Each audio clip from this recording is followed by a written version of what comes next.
CUT exam देने के बाद आप सभी को अलग अलग यूनिवर्सिटीज के अलग अलग कोर्सेज में एडमिशन लेना होगा।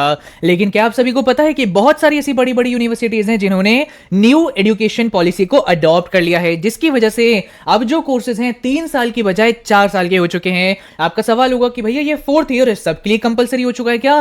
किन किन यूनिवर्सिटीज ने ये 4th ईयर को अडॉप्ट कर लिया है और 4th ईयर करने के बेनिफिट क्या है, तो आज की इस वीडियो में ये सब कुछ मैं आपको बताने वाला हूं। लेकिन आपका सवाल होगा अभी क्यों? क्योंकि कई सारे ऐसे सीयूटी एस्पिरेंट्स हैं जिनके पेपर ओवर हो गए हैं। तो भैया सिर्फ मजे मत करते रहो, प्रेफरेंस शीट पे काम करो, और उसके लिए ये इंफॉर्मेशन आपके पास होना बहुत जरूरी है। जिनके अभी तक सीयूटी पेपर नहीं हुए हैं उनसे मेरी रिक्वेस्ट होगी कि 2x पर ये वीडियो देख लेना, लेकिन देख जरूर लेना सो दैट आपको ये न्यू एजुकेशन पॉलिसी के बारे में अच्छे से पता रहे। आपका सबसे पहला सवाल ही होगा कि भैया न्यू एजुकेशन पॉलिसी में ऐसा क्या है जिसके बारे में आप हमें बता रहे हो, 4th ईयर में हमें क्या क्या करने को मिलेगा, सब मैं आपको बताता हूं। देखो बच्चों, दिल्ली यूनिवर्सिटी सबसे बड़ी ऐसी यूनिवर्सिटी है जिन्होंने इस पॉलिसी को अडॉप्ट कर लिया है। साथ में कुछ और यूनिवर्सिटीज है जिन्होंने अडॉप्ट किया है, मैं आगे उनकी लिस्ट आपको बताऊंगा। इसी के साथ साथ ये है क्या। सो बच्चों, ये जो न्यू एजुकेशन पॉलिसी है ना, इसकी मदद से बहुत सारी ऐसी यूनिवर्सिटीज हैं जो शिफ्ट कर रही हैं from a traditional 3 year UG degree to a flexible structure. पहले क्या होता था कि 3 साल के सारे कोर्सेज हुआ करते थे।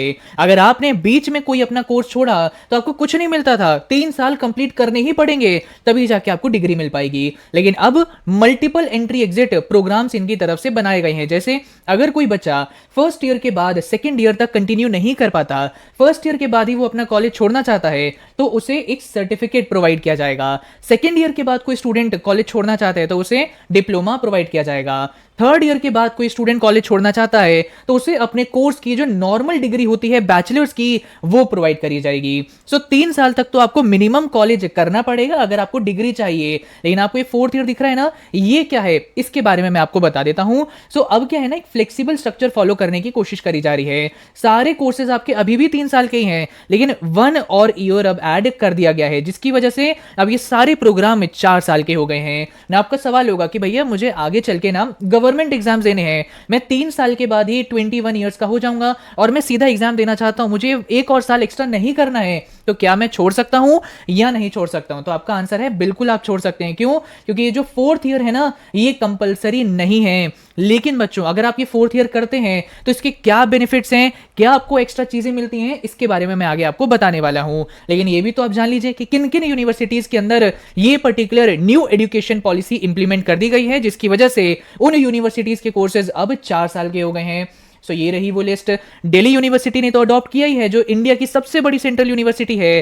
साथ ही साथ जामिया मिलिया इस्लामिया और यूनिवर्सिटी ऑफ इलाहाबाद भी एनईपी 2020 को इंप्लीमेंट कर रहा है ना। बहुत स्टूडेंट्स का सवाल होगा कि भैया बीएचयू का क्या? अभी इससे रिलेटेड बहुत ज्यादा अपडेट्स नहीं आए हैं, कुछ छोटे मोटे कोर्सेज के लिए इन्होंने अडॉप्ट किया है, बाकी मेन कोर्सेज से रिलेटेड अपडेट्स आना भी बाकी है। आपकी डिग्रीज में भी बहुत बड़ा बदलाव आने वाला है आगे चल के, जो मैं इस पर्टिकुलर ग्राफिक की मदद से अच्छे से समझाने वाला हूं। इसीलिए बोल रहा हूं वीडियो बहुत इंपॉर्टेंट है। आप सभी स्टूडेंट से मेरी रिक्वेस्ट है, इस चैनल को सब्सक्राइब कर लीजिए। अगर ये एडमिशन पॉलिसी आप खुद से समझने गए ना, आप चकरा जाओगे, क्योंकि बड़ी कॉम्प्लेक्स है। इस चैनल पर मेरी कोशिश रहती है सारी कॉम्प्लेक्स चीजें आपको सिंप्लीफाई करके बताई जाएं। डीयू, जेएमआई, एयू के बारे में पता चल रहा है। आगे इन यूनिवर्सिटीज में भी जो अपडेशन आएगा मैं ही हूं जो आपको बता रहा हूं। सीयूटी के साथ साथ यूनिवर्सिटी अपडेट मिस नहीं करना चाहते तो अब भी सब्सक्राइब कर लेना। इस समय पर बच्चों, मैं आप सभी को डिग्रीज के बारे में बता रहा हूं। जितनी अच्छी डिग्री होती है वो ये दिखाती है कि उतनी अच्छी नॉलेज भी आपके पास है। लेकिन इस समय पर कंपनीज सिर्फ डिग्रीज देख के ही जॉब नहीं दे रही है, वो ये भी देख रही है कि क्या आपके पास वो रिक्वायर्ड स्किल सेट है कि नहीं। मैं आप सभी को एक ऐसे एग्जाम के बारे में बताने वाला हूं जिसे अगर आप लोगों ने क्वालिफाई कर लिया तो आप सभी को फ्री में पर्सनल मैकबुक मिल सकता है, बड़ी बड़ी स्कॉलरशिप मिल सकती है, और एक ऐसे कॉलेज में आपका एडमिशन हो सकता है जो वही रिक्वायर्ड स्किल सेट आपको प्रोवाइड कर सकती है। और मैं बात कर रहा हूं एसैट एग्जाम के बारे में, ऑल्टा scholastic aptitude test. Note down कर लो बच्चों, ये एग्जाम होने जा रहा है 30 मई को और लास्ट डेट टू अप्लाई है 29 में। ज्यादा टाइम आपके पास नहीं है, जाके रजिस्टर कर लीजिएगा। इसके थ्रू आपको एडमिशन मिलेगा ऑल्टा स्कूल ऑफ टेक्नोलॉजी में, जो आपको ऑफर करते हैं B Tech in computer science. It's a new age tech school built for the AI era. यहाँ पे AI first computer science program आपको ऑफर किया जाता है, डिजाइन फॉर फ्यूचर करियर्स। सिर्फ आउटडेटेड करिकुलम ही जैसे ट्रेडिशनल कॉलेजेस में पढ़ाया जाता है वो यहाँ पे नहीं होता है। आप सभी को अक्रॉस इंडिया 5 कैंपसेस इनके देखने को मिलेंगे, जिसकी मदद से जो नेक्स्ट जेन टेक एजुकेशन है वो आपके लिए और एक्सेसिबल बन जाएगी। जैसे मैंने बोला, फ्री पर्सनल मैकबुक आपको मिल जाएगा, जिससे आप अपनी पढ़ाई डे 1 से स्टार्ट कर सकते हैं। इनके जो सीनियर टीचर्स है ना उनसे भी आपको सपोर्ट मिल सकता है in academics, internship and other things, जो ज्यादातर न्यू एज टेक स्कूल्स के अंदर प्रोवाइडेड नहीं है। यहाँ पर आप इंडस्ट्री मेंटोर से चीजें सीख रहे होंगे, ना कि ट्रेडिशनल फैकल्टी से। आप 20+ रियल प्रोजेक्ट्स पर काम कर रहे होंगे and you will be graduating with a real portfolio, जिससे आप सभी को आगे प्लेसमेंट बहुत अच्छे कंपनीज में मिल रही होगी। बहुत कम टाइम आपके पास बचा है, जाके अभी के अभी रजिस्टर करिए, लिंक मैंने आपको डिस्क्रिप्शन में दे दिया है। ना बच्चों, इस ग्राफिक की मदद से ना आपको अच्छे से समझ आ जाएगा कि 4th ईयर करने से क्या आपको बेनिफिट मिलेगा, डिग्री में आपके क्या चेंजेस आने वाले हैं, सो दैट उसी के अकॉर्डिंग आप सभी अपनी प्रेफरेंस शीट के अंदर कोर्स को ऊपर नीचे रख सकते हैं। ना अच्छे से समझ लीजिएगा। देखो बच्चों, जब आप सभी यूनिवर्सिटीज में एडमिशन लेते हैं ना, तो वहां पर मेनली आपको 2 टाइप्स के कोर्सेज देखने को मिलते हैं। ना कई बच्चे सोच रहे होंगे कि भैया हमें तो लगता था यूनिवर्सिटी में सिर्फ कोर्सेज में एडमिशन लेना होता है, इसमें टाइप्स भी होते हैं, ये नहीं पता था। आप बस मेरे चैनल से ना कनेक्ट हो जाओ अभी के अभी, बहुत आगे चल के काउंसलिंग की ऐसी बारीक इंफॉर्मेशन है जो आपको नहीं पता थी, यही आपको पता चलेगी। अब ये 2 टाइप्स ऑफ कोर्सेज क्या होते हैं? पहला होता है बच्चों आपका ऑनर्स कोर्स, और सेकंड होते हैं आपके प्रोग्राम कोर्सेज। ठीक है, आप किसी भी यूनिवर्सिटी में चले जाइए, आपको ये देखने को मिलता होगा और आपके मन में सवाल आता होगा कि ऑनर्स क्या होता है, प्रोग्राम क्या होता है, किसकी ज्यादा वैल्यू है, किसकी कम वैल्यू है। अब आपको समझ आएगा। देखो बच्चों, ऑनर्स कोर्स की ज्यादा वैल्यू होती है, क्योंकि यहां पर ना मेनली आपको एक सब्जेक्ट बहुत अच्छी तरह पढ़ाया जाता है। किसी एक पर्टिकुलर सब्जेक्ट में आप मास्टरी कर रहे होते हैं, एक ही सब्जेक्ट में आप स्पेशलाइजेशन कर रहे होते हैं। जैसे आपने सुना होगा BA history honours, BA pol science honours, BSc physics honours.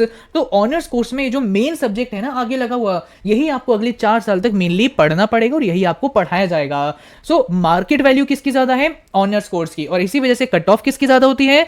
Honours course की। नाउ सेकंड, प्रोग्राम कोर्स क्या होता है? प्रोग्राम कोर्स के अंदर ना बच्चों कॉम्बिनेशन ऑफ सब्जेक्ट्स होते हैं। यहां पर आपको 2 सब्जेक्ट्स मेनली पढ़ने पड़ते हैं, और आगे साथ में और भी कई कोर्सेज होते हैं, लेकिन मेनली प्रोग्राम में 2 सब्जेक्ट्स आपको पढ़ने पड़ते हैं कॉम्बिनेशन में, जैसे economics plus history, economics plus mathematics, history plus pol science, geography plus history, कई सारे ऐसे कॉम्बिनेशन होते हैं। ना आपका इसमें सवाल होगा कि भैया इसमें किसकी ज्यादा वैल्यू है? तो यहां पे प्रोग्राम की मार्केट वैल्यू कम हो जाती है, और इसीलिए आपको देखने को मिलता होगा कि प्रोग्राम की कट ऑफ भी हमें कम देखने को मिलती है। सो इससे आपको क्या समझ आया है कि आपको अपनी प्रेफरेंस शीट के अंदर ऑनर्स कोर्स को ज्यादा वैल्यू देनी है कंपेयर टू प्रोग्राम कोर्सेज। बाकी तो आपके चॉइसेस हैं, बट मेनली जो जनरल ट्रेंड्स हैं इस हिसाब से रहते हैं।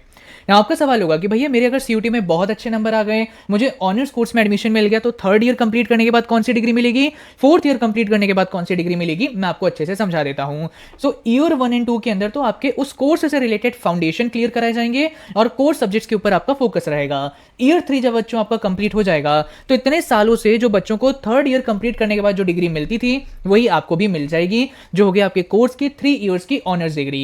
लेकिन अगर आप सभी 4th ईयर करने जाते हैं, 4th ईयर के अंदर आपको क्या करना पड़ेगा? एडवांस स्टडी करना पड़ेगा। आपको किसी एक पर्टिकुलर टॉपिक के ऊपर रिसर्च करना पड़ेगा, और जब आप 4th ईयर अपना कंप्लीट कर लेंगे, उसके बाद आपको अपनी फाइनल डिग्री मिलेगी, जिसमें लिखा होगा कि इस स्टूडेंट को ऑनर्स के साथ साथ रिसर्च की डिग्री प्रोवाइड करी जा रही है। तो ये वाली डिग्री क्या होती है? और भी ज्यादा वैल्यूएबल होती है, और इस डिग्री की मदद से आगे और क्या बेनिफिट आपको मिलेगा मैं अभी आपको बताता हूं ना। एक चीज मैं क्लियर करना चाहूंगा, मैं दिल्ली यूनिवर्सिटी के नॉर्थ कैंपस से ऑनर्स कोर्स के अंदर इस समय पर 4th ईयर परस्यू कर रहा हूं, और मैंने बच्चों अपना रिसर्च पेपर लिखा है, और फाइनली मैं अब एक नॉर्मल ग्रेजुएटिंग स्टूडेंट नहीं रहा हूं, आई एम अ रिसर्चर। तो आप सभी के सामने मेरी थोड़ी और वैल्यू होनी चाहिए, थोड़ी और ऑथेंटिसिटी होनी चाहिए, बिकॉज बहुत मेहनत से रिसर्च पेपर लिखे जाते हैं, एंड 4th ईयर भी अब कुछ समय में कंप्लीट होने वाला है। नाउ बच्चों, आप सभी का सवाल होगा कि भैया अगर मुझे प्रोग्राम कोर्स में एडमिशन मिल जाता है तो मुझे क्या क्या डिग्रीज मिल रही होंगी? क्लियर कर देता हूं मैं। सो ईयर 1 एंड 2 के अंदर आप सभी को अगेन जो आपके सब्जेक्ट्स होंगे उससे रिलेटेड आपके फाउंडेशन क्लियर कराए जाएंगे, लेकिन जब आप सभी अपने फर्स्ट ईयर में जैसे कॉलेज में एंटर कर रहे होंगे ना, तो कुछ ही समय के अंदर आपसे पूछा जाएगा कि भैया आपके बीए प्रोग्राम कॉम्बिनेशन में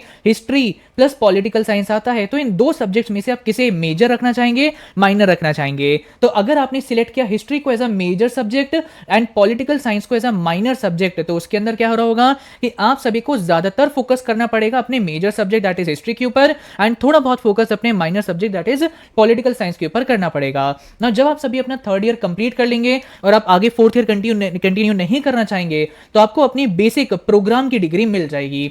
लेकिन अगर आपने सोचा कि नहीं 4th ईयर करके देखते हैं, तो 4th ईयर के अंदर जो आपका ये मेजर सब्जेक्ट होगा उसके अंदर आपको डीप मेजर स्पेशलाइजेशन करना पड़ेगा, थोड़ा इस तरीके की एडवांस स्टडी और रिसर्च करना पड़ेगा, और जब आपका 4th ईयर कंप्लीट होगा तो आपको अपने मेजर सब्जेक्ट के अंदर ऑनर्स की डिग्री मिल जाएगी।